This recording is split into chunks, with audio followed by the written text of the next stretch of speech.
बिस्मिल्लाहिर्रहमानिर्रहीम। Biology first year chapter number 2 lecture number 4 students, आज हम ओलाइगोसैकेराइड्स को डिस्कस करेंगे। लेकिन उससे पहले जो है हमारा छोटा सा टॉपिक रहता था ग्लूकोज का। तो it is an important monosaccharide, it is a hexose and Aldo sugar. 6 carbon इसमें होते हैं हेक्सा, और एल्डो शुगर इसको कहा जाता है। मतलब एल्डो शुगर भी ये है क्योंकि इसके अंदर जो है ना वो एल्डिहाइड ग्रुप पाया जाता है। फार्मूला है इसका C6H12O6। It is in free state glucose is present in all fruits and is abundant in grapes, figs and dates. Free state में जो ग्लूकोज है वो तमाम फ्रूट्स के अंदर पाया जाता है। ज़्यादातर जो है ये ग्रेप्स, अंगूरों के अंदर, अंजीर के अंदर और खजूरों के अंदर पाया जाता है।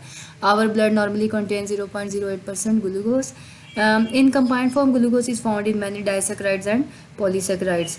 तो ग्लाइकोजन जो है जब वो यील्ड देते हैं तो ग्लूकोज जो है वो ऑन कंप्लीट मतलब स्टार्च, सेलुलोज और ग्लाइकोजन जो है इनके नतीजे में जो है वो ग्लूकोज की प्रोडक्शन होती है हाइड्रोलिसिस में। Glucose is naturally produce in green plants which take carbon dioxide from air and water from the soil to synthesise glucose.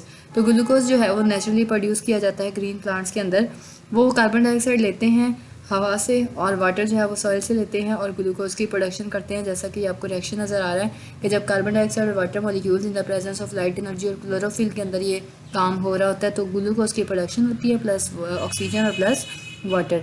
The energy consumed in this process is provided by the sunlight. और जो भी energy इस्तेमाल हो रही है वो सूरज की रोशनी से हासिल हो रही है। इसी प्रोसेस को हम फोटोसिंथेसिस भी कहेंगे। ये आपका शॉर्ट क्वेश्चन भी है।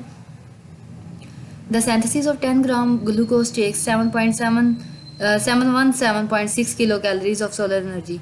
तो 10 ग्राम ग्लूकोज के लिए हमें इतनी जो है वो तवानाई की ज़रूरत होती है। This energy stored in the glucose molecules as a chemical energy. सूरज की रोशनी को जो है वो केमिकल एनर्जी में कन्वर्ट किया जाता है और ग्लूकोज की फॉर्म में एंड बिकम अवेलेबल। और ये तमाम जो है चीज़ों के लिए अवेलेबल होती है, मैसर होती है in all organism and it is oxidise in the body. Now oligosaccharides जो हैं वो लेस स्वीट इन टेस्ट होते हैं, ठीक है, और लेस सॉल्युबल इन वाटर होते हैं। और जब इनकी ब्रेकडाउन होती है हाइड्रोलिसिस में, जब इनकी ब्रेकडाउन होती है वाटर की मौजूदगी में, तो ये 2 से 10 तक मोनोसेकेराइड देते हैं। The one yielding 2 monosaccharides are known as disaccharide. और ऐसे जो कि 3 दे रहे हों उनको हम ट्राइसेकेराइड्स कहा जाता है। इसी तरह टेट्रा और then penta. The covalent bond between 2 monosaccharide is called glycosidic bond. Important disaccharides are maltose, sucrose and lactose. अब माल्टोज क्या चीज़ है? जब ग्लूकोज और ग्लूकोज आपस में मिलते हैं तो माल्टोज बनता है। और डाइसेकेराइड है that contain 2 glucose molecule. It is found in cereals, मतलब बीजों के अंदर ये, and in our digestive tract, हमारी खुराक वाली नाली में ये पाए जाते हैं as a result of starch digestion, जब स्टार्च की डाइजेशन हो रही होती है। And it is digested by the maltase enzyme, और माल्टोज को डाइजेस्ट करने वाला माल्टेज इंजाइम है।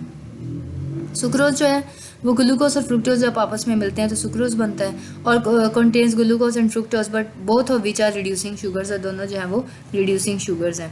देन ए मॉलिक्यूलर फार्मूला है C12H22O11 obtained from sugar cane and sugar beets are digested by the sucrase enzyme. तो ये जो है वो शुगर केन से हासिल हो रही है, शुगर बीट चुकंदर से हासिल हो रही है, और देन इसको एंजाइम डाइजेस्ट करने वाला कौन सा जी? सुक्रेज है।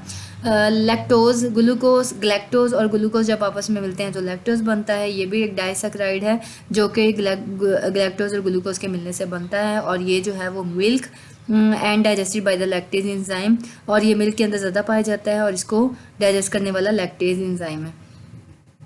नेक्स्ट हमारा टॉपिक है पॉलीसेकेराइड्स का। ये बहुत कॉम्प्लेक्स होते हैं, बहुत अबंडेंट होते हैं और ब्रांच्ड और टेस्टलेस होते हैं। और they are found by several monosaccharide units linked by glycosidic bond. जिस तरह ये आपको नीचे डायग्राम नजर आ रही है कि ये दूसरा तीसरे के साथ अटैच है। Polysaccharides have high molecular weight, ज़ाहिर बात है इनका वजन भी बहुत ज़्यादा होता है। स्पेरिंगली सॉल्युबल होते हैं और इनसॉल्युबल इन वाटर, या तो बहुत कम हल पजीर होते हैं या फिर बिल्कुल भी नहीं होते। Some biologically important polysaccharides are starch, glycogen, cellulose, dextrin, agar, pectin and starch। तो सबसे पहला पॉइंट जो है वो स्टार्च है और ये बाकी चीज़ें हम रिमेनिंग बाद में डिस्कस करेंगे।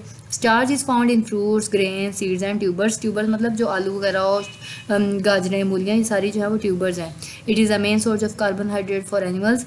तो जानदार जो है वो एनिमल्स इसको बहुत ज़्यादा जो है इस्तेमाल करते हैं खुराक के लिए, और जब इनकी हाइड्रोलिसिस होती है तो ये ग्लूकोज मॉलिक्यूल देते हैं। और आपके सामने एग्जाम्पल अमाइलोज की दी गई है।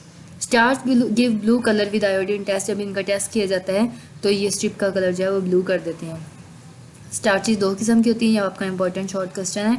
अमाइलो स्टार्च और अमाइलोपेक्टिन स्टार्च। अमाइलो स्टार्च जो है वो अनब्रांच चेन्स होते हैं, जबकि ये जो है वो अमाइलोपेक्टिन ब्रांच चेन्स होते हैं। ये सोल्यूबल होते हैं इन हॉट वाटर में और ये इनसोल्यूबल होते हैं इन हॉट वाटर में, इन हॉट और कोल्ड वाटर में। स्टूडेंट्स आज के लिए इतना ही काफ़ी है, कल हम इंशाल्लाह बाकी डिस्कस करेंगे। अल्लाह हाफिज़।